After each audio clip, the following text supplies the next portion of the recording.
Relaks w górach z kominkiem i widokiem na naturę? Szukasz miejsca na romantyczny relaks w górach z kominkiem i widokiem na naturę?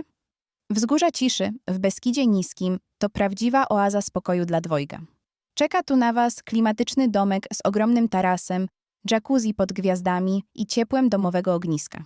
Beskidzkie krajobrazy, śpiew ptaków i cisza wokół sprawią, że na nowo zakochacie się w sobie i w naturze. Idealne miejsce na odpoczynek tylko we dwoje.